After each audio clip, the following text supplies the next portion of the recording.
Travel north o'er the Tay or east fae the Highlands and you enter Scotland's northeast.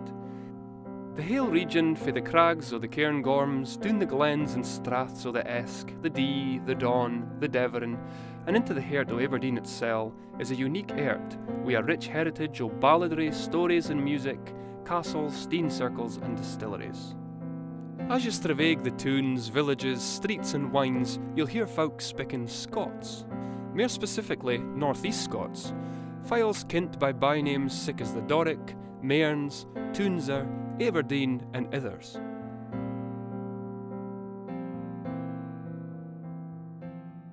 Scots is the native Germanic vernacular of non-Gaelic Scotland and also of a few places in the north of Ireland. It is descended from Northumbrian dialects of various sorts which were brought into Scotland from the 7th until about the 12th century and have developed as the native varieties here in Scotland ever since. At the same time, a desire to kickstart a money economy meant that many noblemen from northern England and also from the Welsh Marches were invited north to set up a basically feudal system and also to set up protection for fortified markets, what we call boroughs. These boroughs, or market towns, were part of a colonial process. For Gaelic rulers in the northeast were replaced by southern lairds, bringing Germanic language with them. The cathedrals were ta'en for the Gaelic heartlands, sic as Mortlach, and flitted to more controllable earths.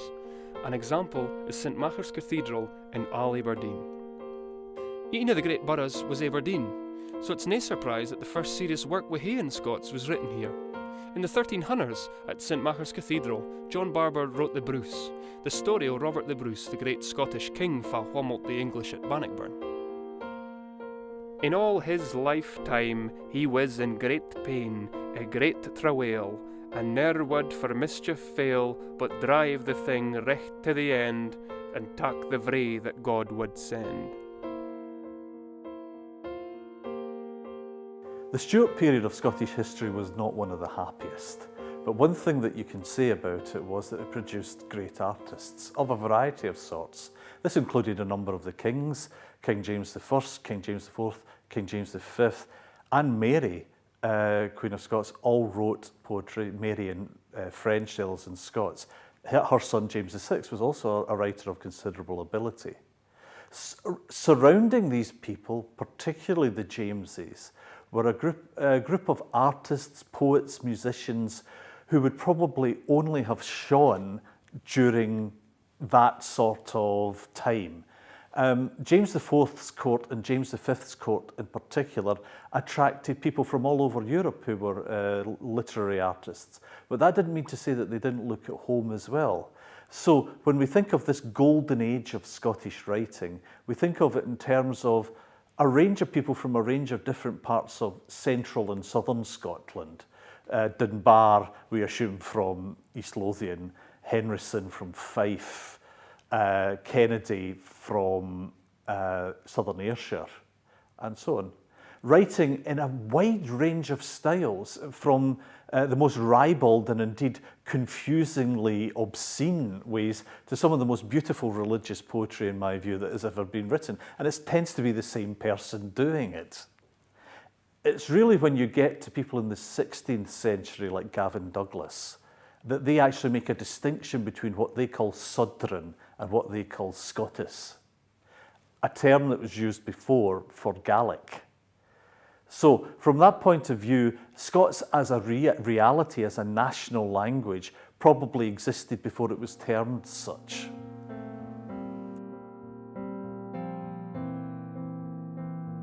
There's twa parts to North East Scots, the features shared with other dialects of Scots and the features that are different or maybe unique, as Professor Smith and Professor Millar explain. Lots of the shared features of Scots come from things that have been left over in Scots from the history of English more generally. So why is it that we say in Scotland oot and toon and roon and about and not out and town and round and about? Well, if you go way back about 500 years, you will find that throughout the United Kingdom, you hear folk saying oot and roon and aboot.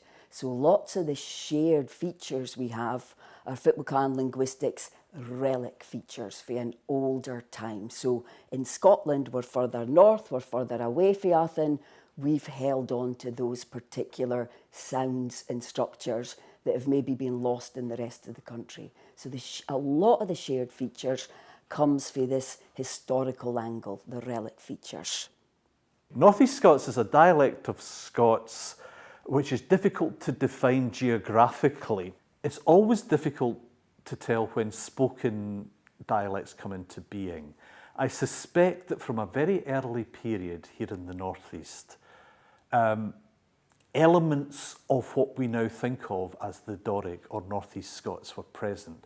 For instance, the change from wh to f was probably very quick because it's probably a Gaelic influence upon the language. We know that Gaelic remained for considerably longer here as a spoken language than elsewhere in Scotland or Scots-speaking Scotland. So therefore, from that point of view, it's not surprising there's a lot more Gaelic vocabulary, there's Gaelic influence in a variety of different places. I think you can look at it in this way. There is a central area, which is Aberdeen and Aberdeenshire up until about just to the west of Inverurie. And that area has the most maximally northeast features. So wh becomes f, and the equivalent of English moon is mean, and the equivalent of English school is squeal, and also the equivalent of English stone is steen. Right? Now, if you go to the west of there into Murray and Nairn, they have almost all of those, but stone is stain, as it is in most of Scotland. If you go into most of Kincardineshire, south of the mountains, and also Northern Angus, people say f for wh, but not when they're saying the equivalent to English white. They would say white, not fight. They also, some of them wouldn't say mean for moon, they would say men for moon, and scale for school. And under those circumstances, you're blending into the northern dialects of East Central Scots. Scots was the national language of Scotland for centuries. Aberdeen Council did all their official business in Scots and left ahin mony documents in the language, showing that a formal, official Scots was developing through the medieval period. For example, this wee agreement atween the Council and the Maester o' Kirk Work. The said day the Provost and Council Aboon Wrighton has chosen David Anderson and William Cooper under him and in his absence, Maesteress o' their Kirk Work for this instant. The Council doesn't do business in Scots the day, save at why his Scots fans sae far out of favour in civic and public life in the North East.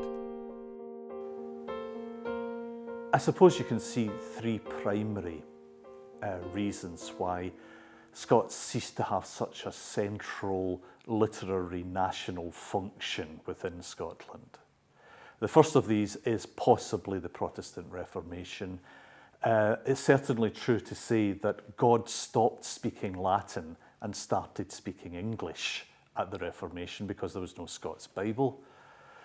Also, there is some evidence that suggests that Scottish Catholics were using Scots as a patriotic means of showing that the reformers were Anglophile. There's also the Union of Crowns of 1603, although I'm not convinced that that had a tremendous effect. Finally, you have the Scottish Parliament being shut down in 1707. Although Standard English was becoming the written form within the Parliament and within the justiciary, there's no doubt about the fact that having a centre, a political centre in Scotland encouraged a sense of Scottishness, which died out very quickly among many people of the middle classes with their concept of North Britain.